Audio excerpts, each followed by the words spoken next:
China just made a material that replaces plastic, and it's already rolling off real factory floors as cups, pipes, and packaging, with the government writing it into national policy. This is happening right now, not 10 years from now.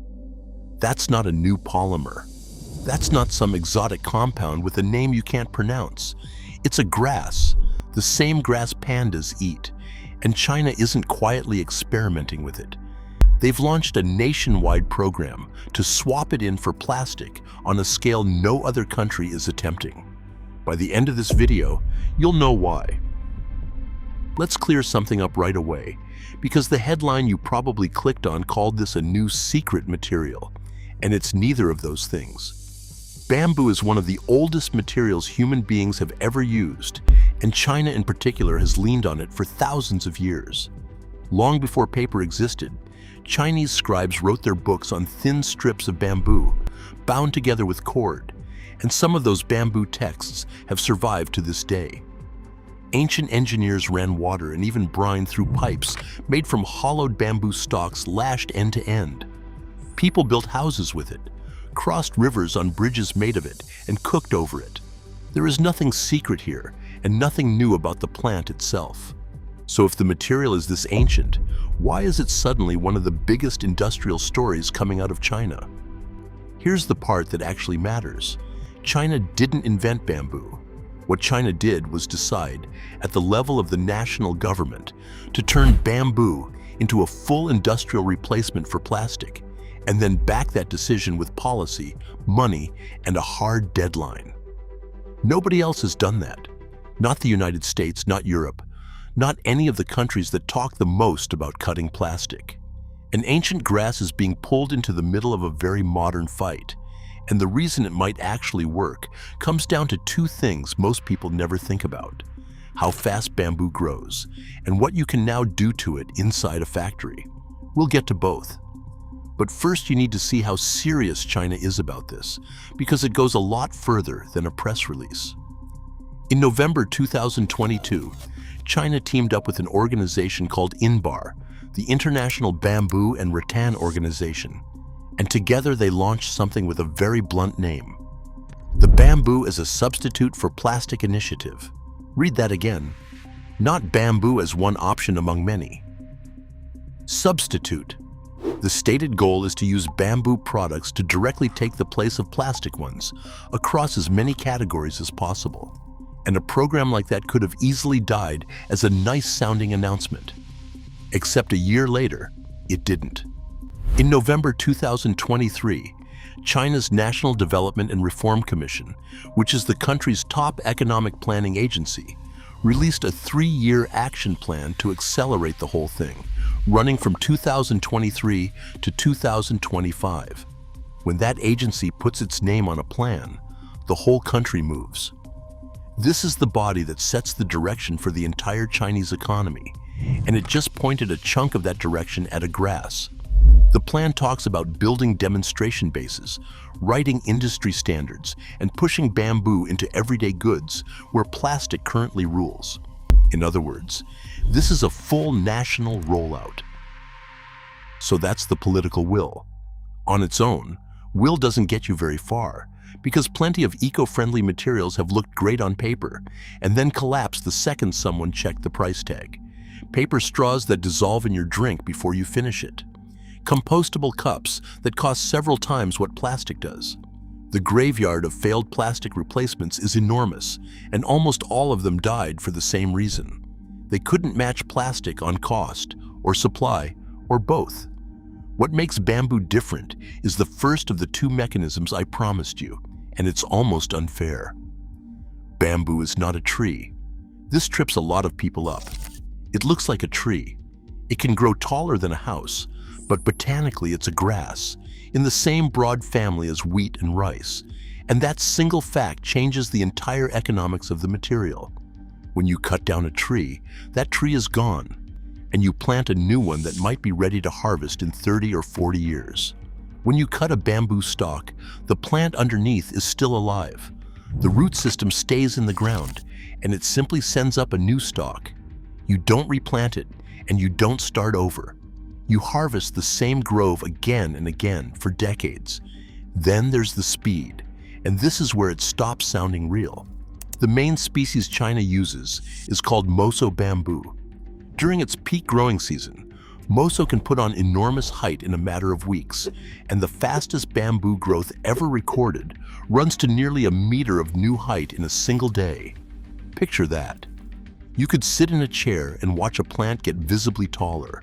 A moso shoot can reach its full height, taller than a 5-story building, in around 2 months, and the stalk is ready to be harvested for real industrial use in about 4 to 6 years. Compare that to the timber the world currently leans on. A pine plantation might take 25 years to be ready. Hardwood takes far longer. Bamboo is playing a completely different game, on a completely different clock. There's a bonus hiding in that speed, and it's the reason a lot of governments are suddenly interested. All that fast growth is the plant pulling carbon dioxide out of the air and locking it into fiber. And because you keep harvesting the stalks while the roots keep pushing up new ones, a well-managed bamboo grove keeps absorbing carbon year after year, instead of being cut once and left. Inbar has spent years arguing that bamboo is one of the more underrated carbon sinks on the planet for exactly this reason. So on top of being a fast, cheap raw material, bamboo cleans up after itself while it grows, which is a very convenient thing for a country trying to hit climate targets and build an industry at the same time. Put all of that together and you get something the plastic replacement graveyard never had. A raw material that regrows for free from roots you already own, resets itself every few years instead of every few decades, and pulls carbon out of the sky on the way up. That's the supply side of the puzzle solved. But a fast-growing grass in a field is not a plastic cup or a sewage pipe. Something has to happen to it.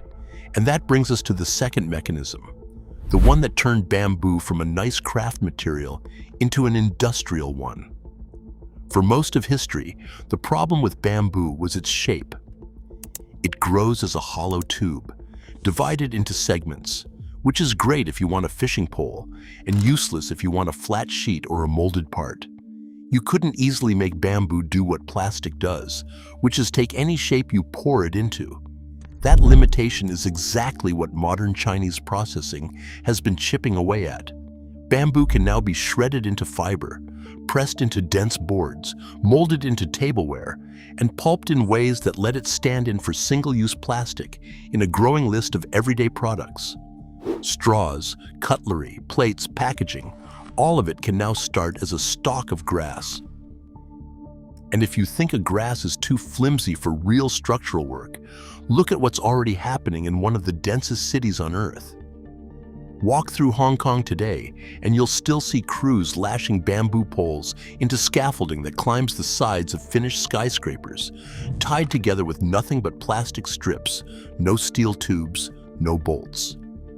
They can put it up faster and cheaper than metal scaffolding, and it holds the weight of the workers and the materials 100 meters off the ground. That scaffolding is doing a serious structural job in a modern megacity right now, which should tell you bamboo was never as fragile as the word grass makes it sound. The most striking example, though, goes way beyond scaffolding. There's a technology developed in China called bamboo winding composite, and it does something bamboo was never supposed to do. Engineers take long strips of bamboo fiber and wind them, layer over layer, around a core with resin, in much the same way high-tech factories wind carbon fiber. As the fibers spiral around, they line up along the direction of the stress, and the finished wall ends up incredibly strong for its weight. The result is a genuine pressure-rated pipe, strong enough to carry water and sewage, competing directly with pipes made from steel, cement, and plastic. This matters because bamboo fiber is genuinely strong when you pull on it along the grain, strong enough to build a load-bearing pipe out of, which is not something you can say about most plants. Inbar has highlighted this bamboo winding pipe as one of the flagship proofs that bamboo can move out of the gift shop and into hard infrastructure. And the same winding method can be used to build tanks and structural parts, not just pipe. and it solves problems the old options carry. Steel pipe rusts. Concrete pipe is heavy and cracks. Both cost a fortune to haul out to a job site and drop into a trench. A bamboo composite pipe doesn't corrode the way metal does, and it weighs a fraction of concrete, which makes it cheaper to ship and easier to lay. A material people associate with garden fences is being wound into the plumbing of a city. And once you can make a structural pipe out of bamboo, the ceiling on this whole idea moves. Because the fight was never really about straws. Straws are the easy, visible target. The thing politicians love to ban for a photo op.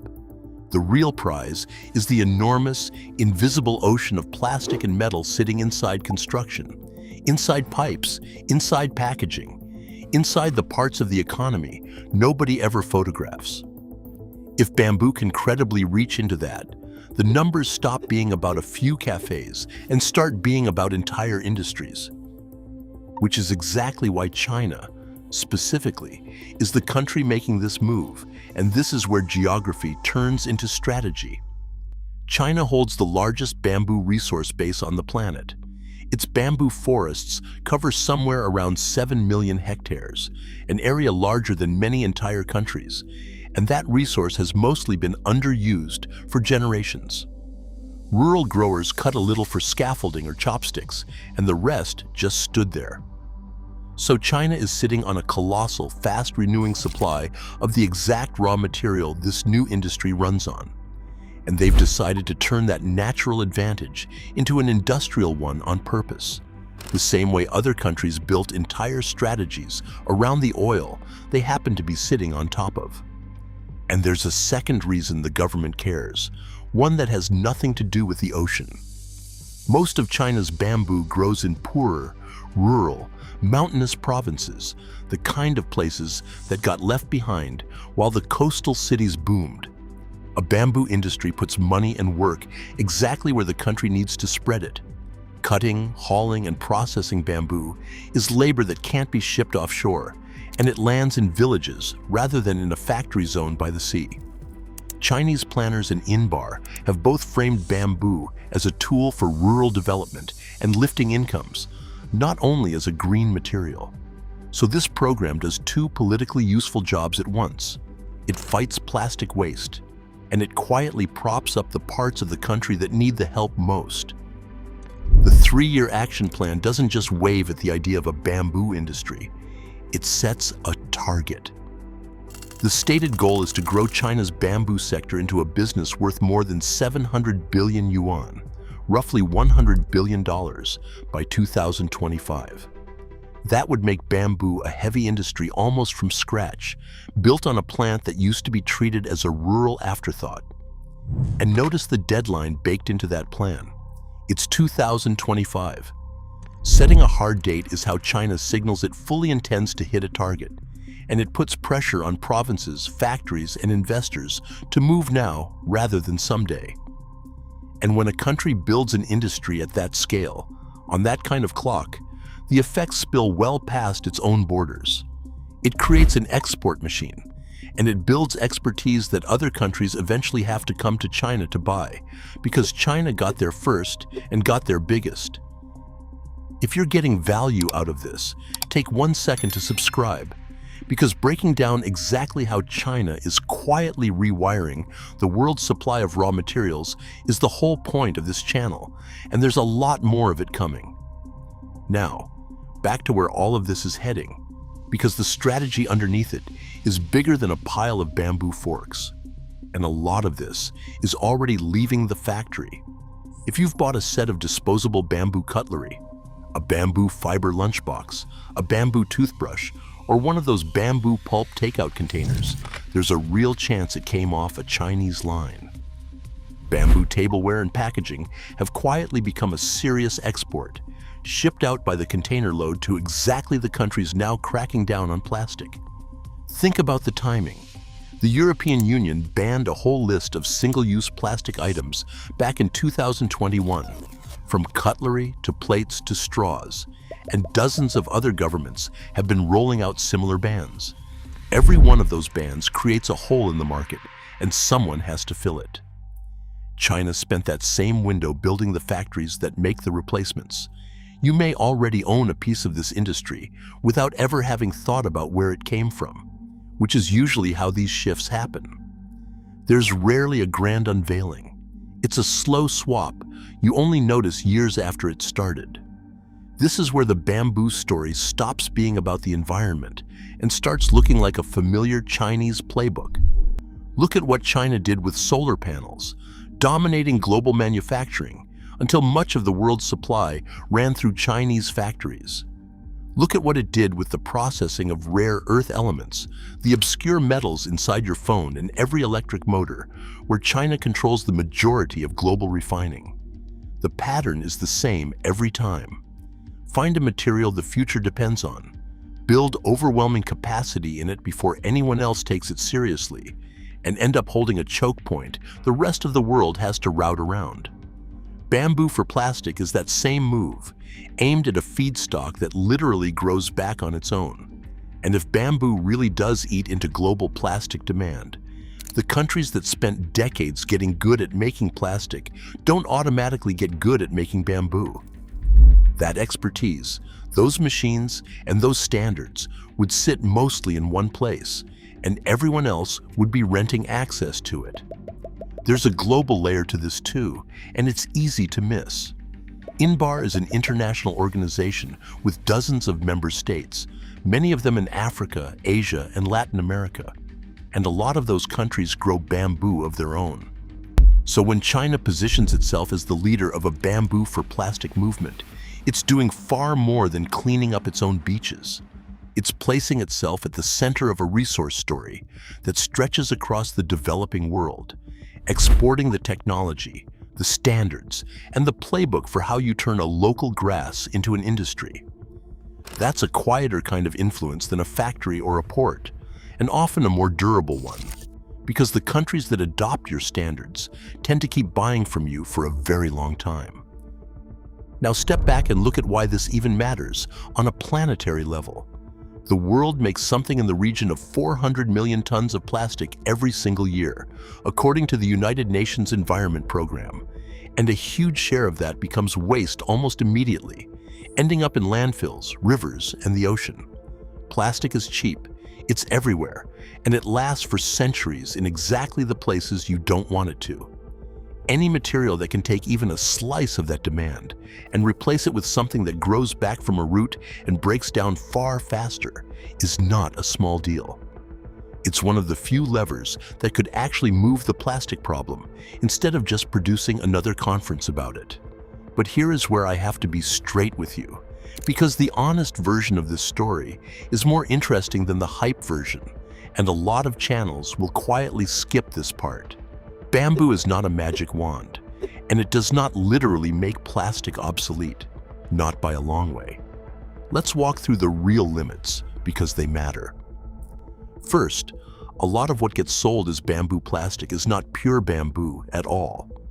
Many bamboo replacement products are composites, meaning bamboo fiber mixed with a binder, and sometimes that binder is still a plastic or a resin. So the product can use far less plastic than it used to, which is a genuine win, without being the fully natural, fully compostable miracle the marketing on the box implies. What's actually inside the material matters enormously, and it varies from product to product, which means bamboo on a label is not a guarantee of anything on its own. Second, turning a hard, hollow stalk into a smooth cup or a pressure pipe takes energy, machinery, chemicals, and processing. It is not as simple as snapping off a piece of bamboo and using it. Whether the final product is truly greener than plastic depends on how it's made, how far it's shipped, and what happens to it at the end of its life. A bamboo cup produced in a coal-powered factory and shipped halfway across the world is not automatically saving the planet. And it's fair to ask hard questions about any product that leans on the word natural. Third, cost and scale are still real hurdles. Plastic is cheap for a reason. It has been optimized for over a century, and the factories, the supply chains, and the machines are all already built and paid for. Bamboo is trying to catch up to a head start measured in decades. It can compete in specific categories today, And China is clearly betting it can compete in far more tomorrow. But the idea that it wipes plastic off the map is a headline, not a forecast. And there's a fourth catch that gets almost no attention. The whole world already has systems, however imperfect, for collecting and recycling plastic. There's no equivalent setup for used bamboo composite products at scale. A bamboo fork that ends up in a landfill mixed with plastic isn't doing anyone much good. And if the composite version won't cleanly break down, you've swapped one waste problem for a slightly smaller one rather than solving it. The material is only as green as the system built around it, and that system is mostly still being invented. So no, plastic is not obsolete, and it won't be for a very long time. But strip away the overblown word obsolete, and what's left is arguably more impressive because it's real. A country that grows more bamboo than anyone else on Earth has looked at an ancient grass, seen a modern weapon in the war on plastic, and thrown the full weight of its government behind, turning one into the other. Whether it fully works or only partly works, that is a serious industrial bet with global consequences, and the rest of the world is mostly not paying attention, while China quietly builds the head start. And that's the thread worth pulling on, because plastic is only one of the materials China is quietly trying to replace. If they'll swap the stuff our packaging is made of for a grass that grows a meter a day, the obvious question is, what happens when they aim the exact same strategy at the metal our entire electrical grid is built on? That's the story of how a Chinese breakthrough just went after copper, and why it changes everything playing right now.